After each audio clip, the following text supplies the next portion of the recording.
Hope everyone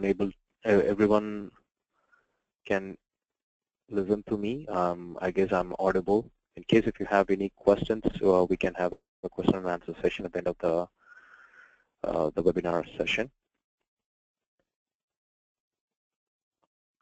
In case if you have any issues in viewing the screen or listening to me, you can just raise your questions over the chat window. I'll try to fix it immediately. My name is Ulango. I'm the product expert with Site24x7. Today we will be going over on the topic, learn how to make use of Site24x7 Restful APIs. Since most of you are aware of who we are and what we do, I'm directly taking you to the today's agenda.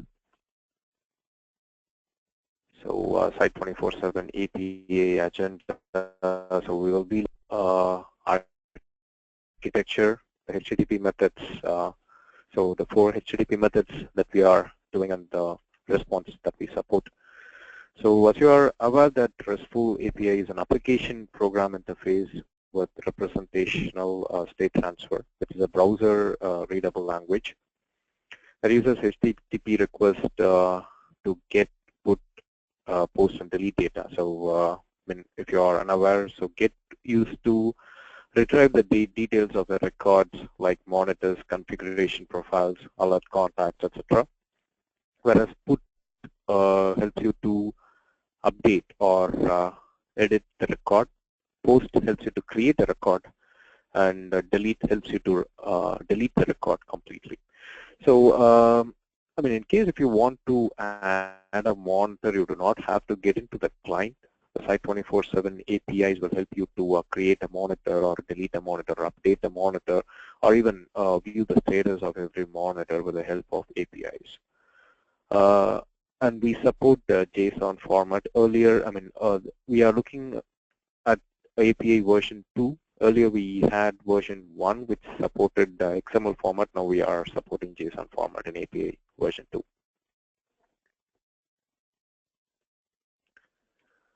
So what is the endpoint? So when Site24x7 API uses the endpoint site247.com/API. So all the resource URLs should be appended to the endpoint URL. So for instance, if you wish to retrieve the data of a monitor group, you have to append it as get https site247.com/API monitor_groups. Let me show you an example here. So this is how it has to be. So I mean, I'm using Postman app. So here I'm using the end URL https.com/API and on the monitor groups that I'm going to retrieve is mentioned as monitor_groups.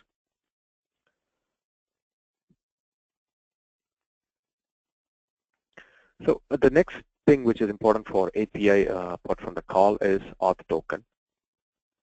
So in earlier version of APIs, we used API keys which will be unique and it could not be changed. So for every account, we used to maintain an API key.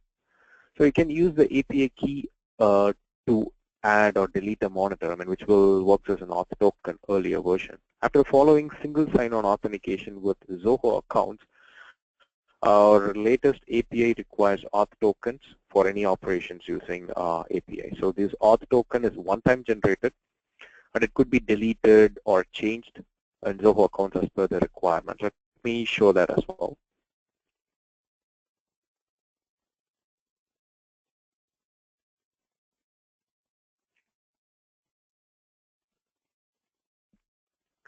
So once you sign up for Site24x7 account, your organization account will also be created simultaneously under Zoho accounts.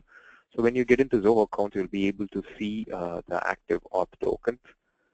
So here is where you'll be creating the auth token. So you'll be generating an auth token here.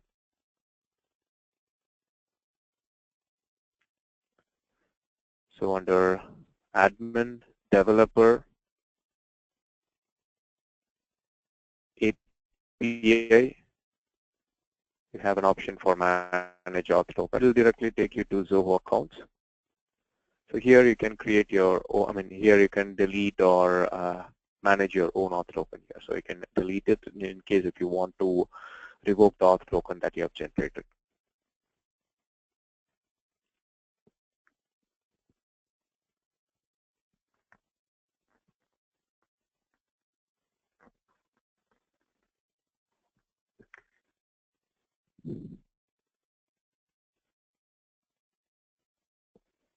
All right.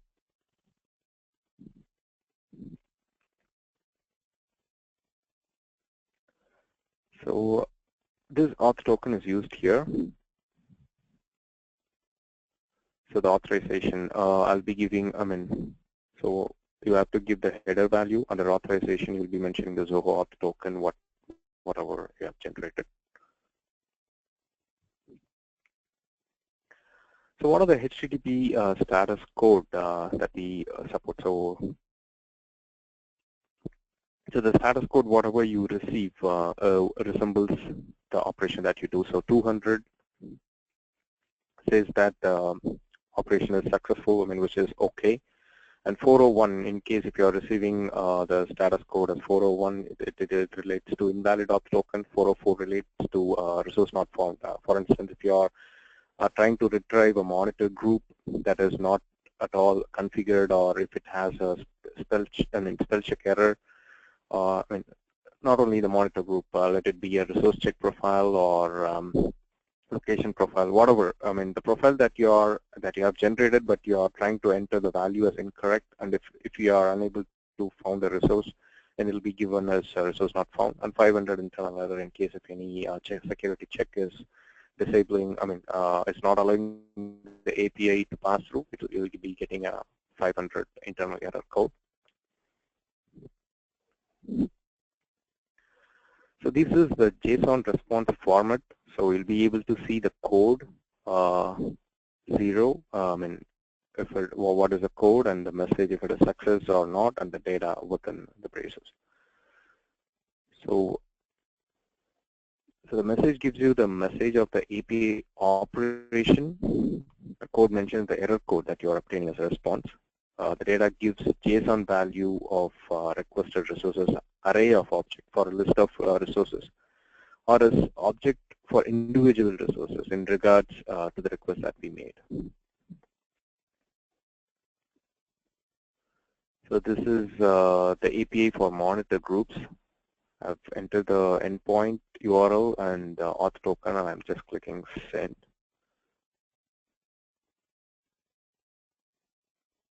So this is the code, which is 0, and I'm getting a success message in the data.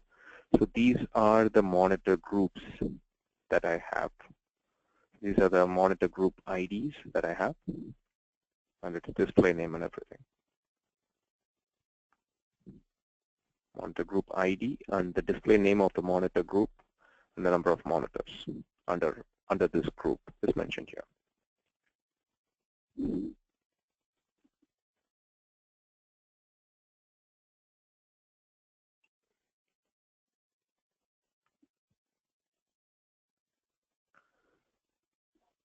So I-18N, which is internationalization, so we support API in your language. So whatever the language that you set is supported by Site24x7 APIs.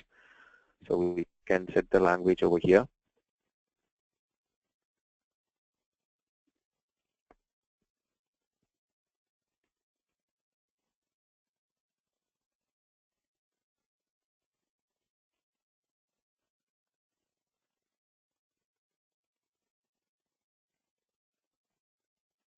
So if you go to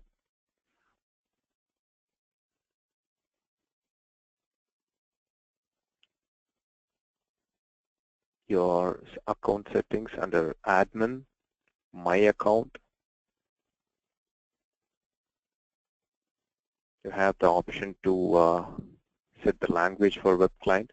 So whatever the language that you choose here will be displayed under as API account language as well.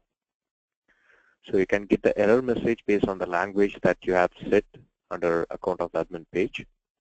The time zone in response will be based on the time zone that you have set on your Site24x7 account.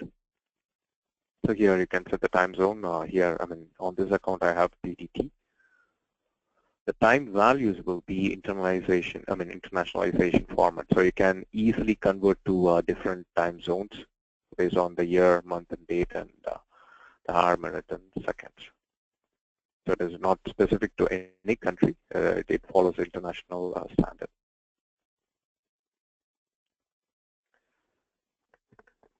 So monitor group add. So let me take an example of creating a monitor group with using put method. Let me take you to the help document so we'll get a clear picture on how it works.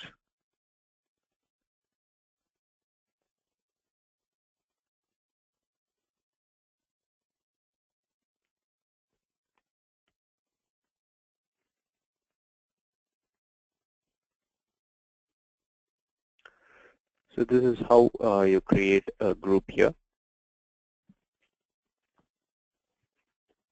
So the main thing are the display name, the description, and the monitors that you want to associate. So here you'll give the end URL, the content type, the authorization, and the display name that you want to create, and the monitors that you want to add. So let me take this example and just add. I'm not going to execute it.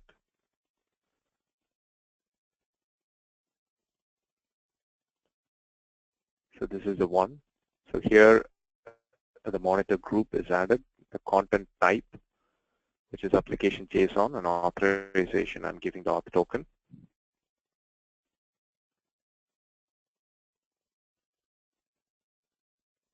So it has created a group ID and the display name and everything.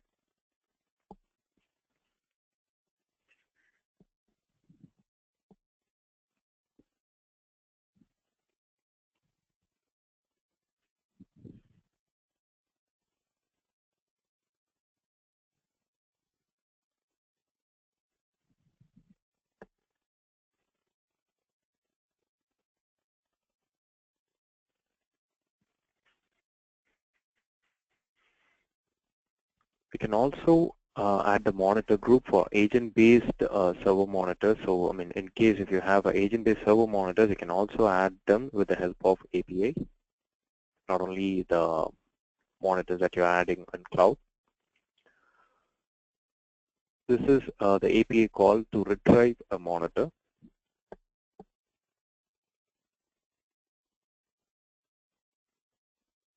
So here you can just mention the API and the group ID and the auth token. This will retrieve the monitor group and the monitor group ID and the number of monitors under it.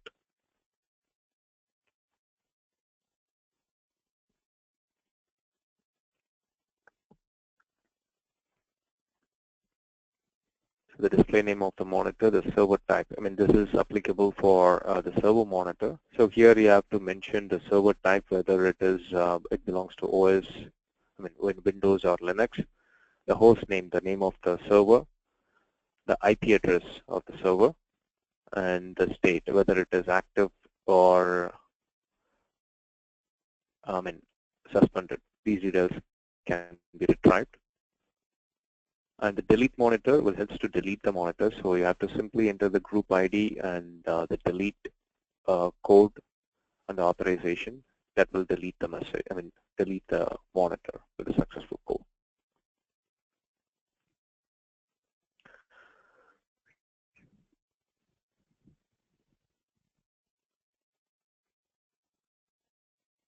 So this is the status dashboard.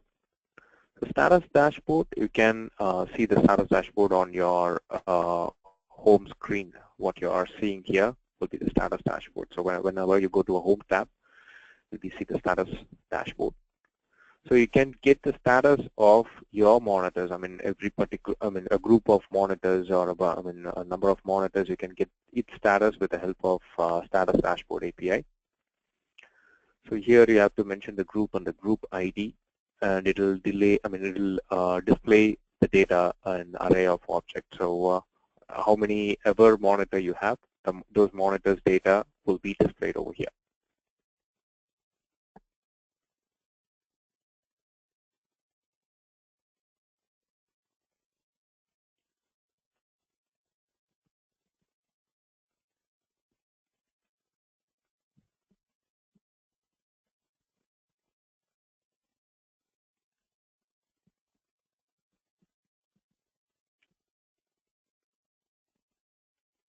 So if you just get into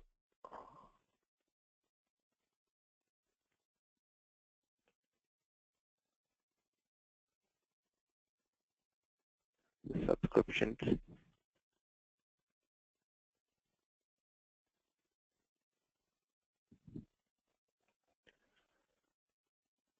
under SLA settings, status dashboard will give you the status dashboard APIs. So you can just do it. This is an example.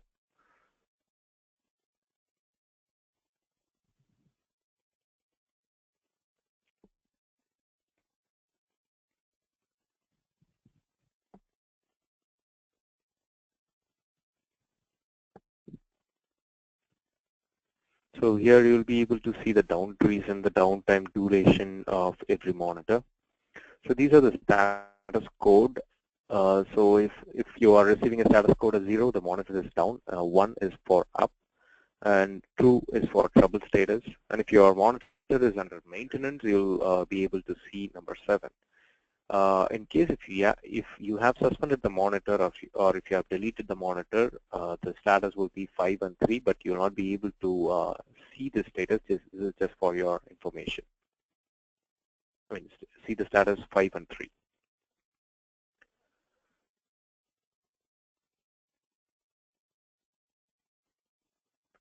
So the device dashboard is for the individual monitors. So status dashboard will give you the list of, the array of monitors that you have.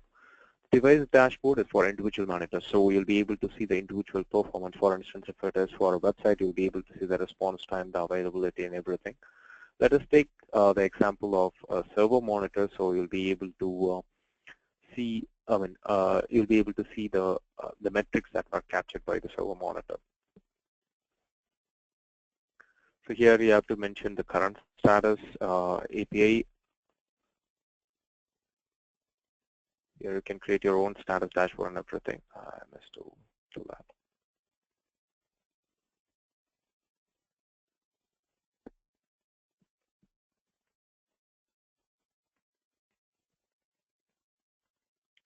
So you'll be able to see the down reason, the reason for the problem, how long the problem was existing, and the duration in milliseconds. If it is a downtime.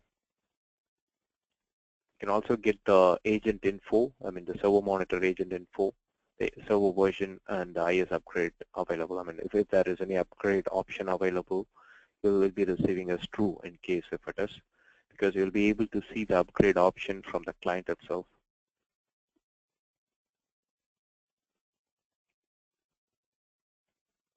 So whenever you go to a server monitor,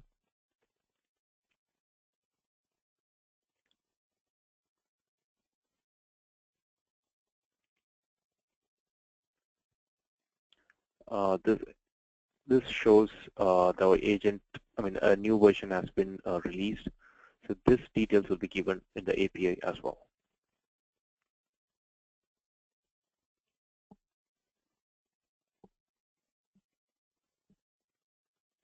So the device dashboard, the API will also help you to fetch the asset details, whatever you are seeing here.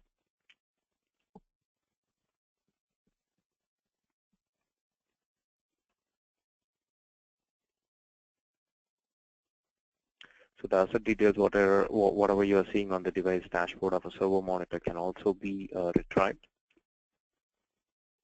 The widget, you have to mention the widget details and the monitor ID, the report period. It will give you the complete details, the OS or the operating system, the CPU cores, memory of the server, and everything.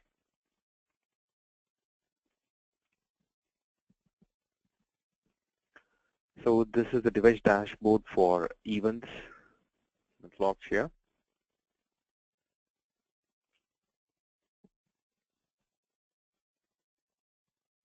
You can retrieve this with the help of the API. So again, the monitor ID and the reporting period has to be mentioned. So it gives you the trouble, down trouble and maintenance, even whatever is happening within the server will be given here. So the type of event, the reason for the event, the start time of the event and the end time of the event and everything.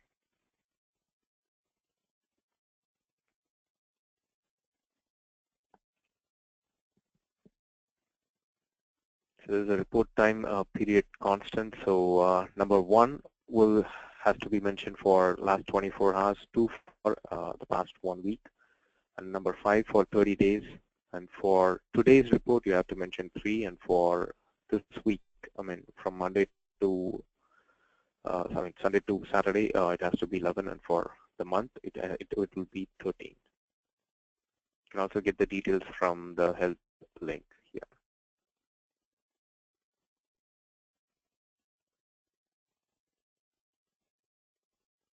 for constants.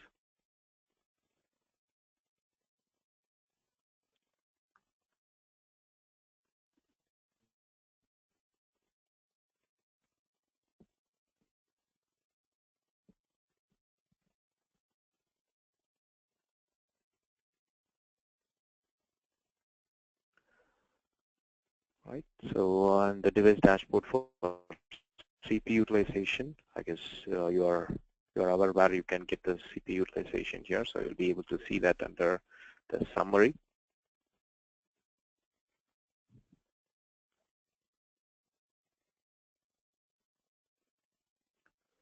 So the CPU utilizations, chart performance, the granularity, the containing time of CPU utilization value and the average CPU utilization value, everything will be given in the API as well. So these are the time of constants. For raw data, it is 1, and for hourly data, it is 2, and for daily data, it is 3, for weekly, it is 4, and for monthly data, it is number 5. And this is for disk utilization. Similar to the CPU utilization, you'll also be able to see for the disk utilization here.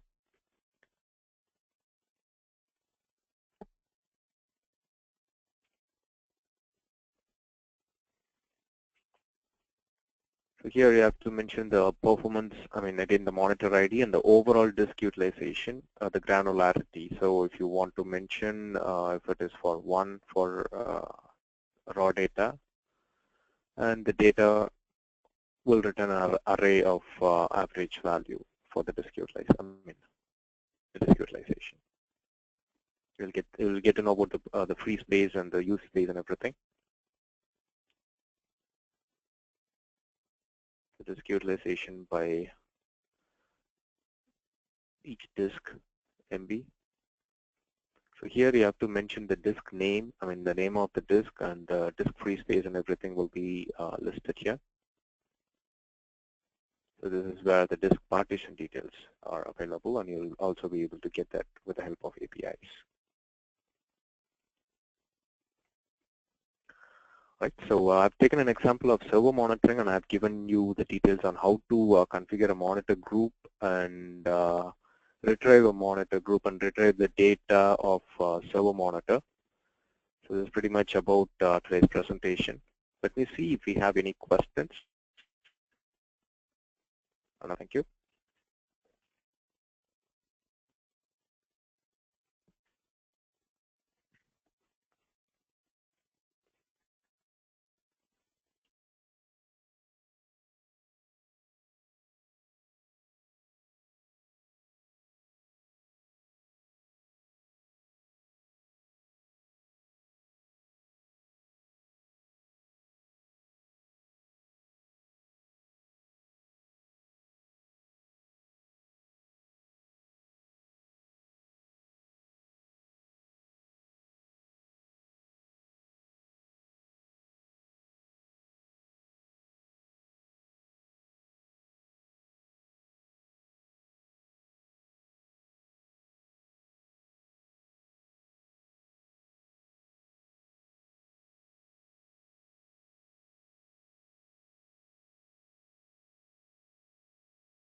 All right.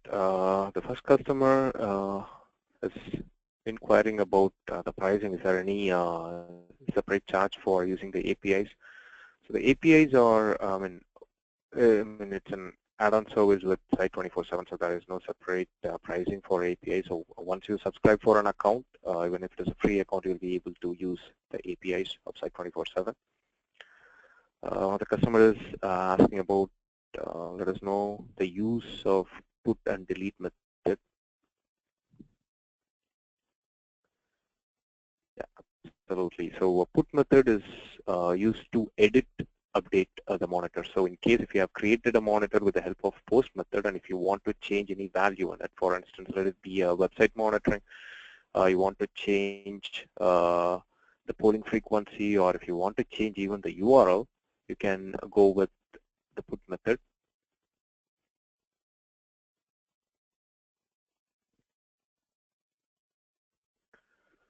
So it will be used to updating the resource. So you have to mention the type of method while doing a call. So similar to the create method, you have to mention the put over there, or the header value, and you have to just pass the commands. That should do.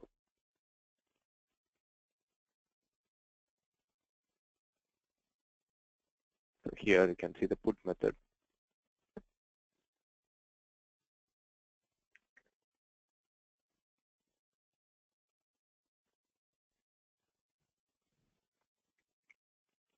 And the delete method, as I show, it will help you to delete the monitor.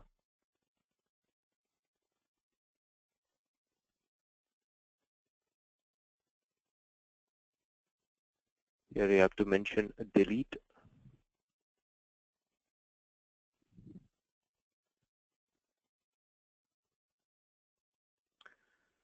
So delete monitors, and the monitor ID will delete the monitor completely. So here on the header, you have to give delete and accept and the authorization code.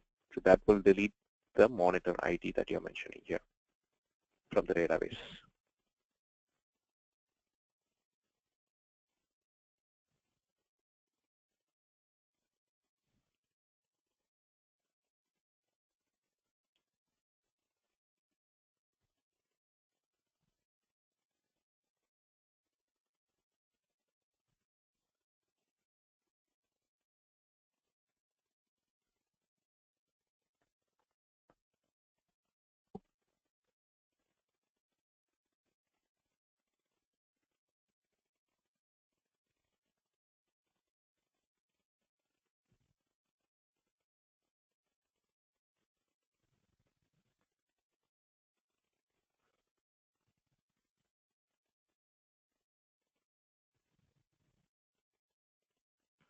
Right.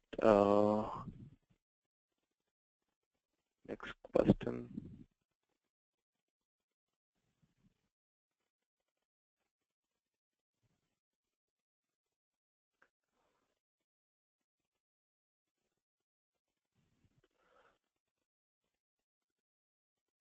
Once we delete, we can't get old data, correct? Yes, once you delete the monitor, you will not be able to get the data. In case if you want to stop a monitoring, it's better to suspend the monitor. So suspending the monitor will have the monitor in the database. It will not delete the monitor. So in case if you want to receive the monitor later, you can just activate the monitor from there. But deleting the monitor will completely delete all the data associated with the monitor.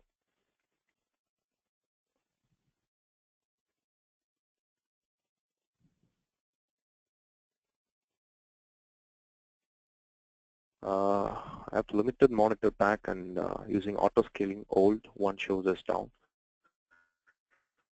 So why I retain old data? As I said, in case if you have deleted the monitor, you'll not be able to retrieve the old data. But if you have suspended the monitor, yes, absolutely, you can retrieve the data.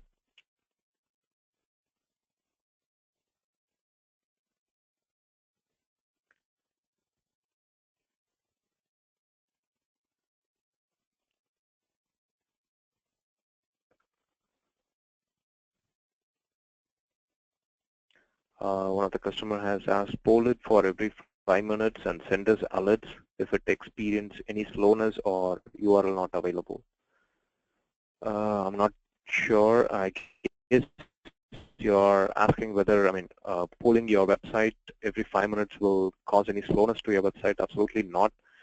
Because if you consider a 5-minute poll, it'll be just 12 polls per hour. So based on the number of traffics that you're receiving to your website, the 12 polls is not going to create any overhead to your web server. So even polling every minute will not cause overhead to your web server. It's acceptable.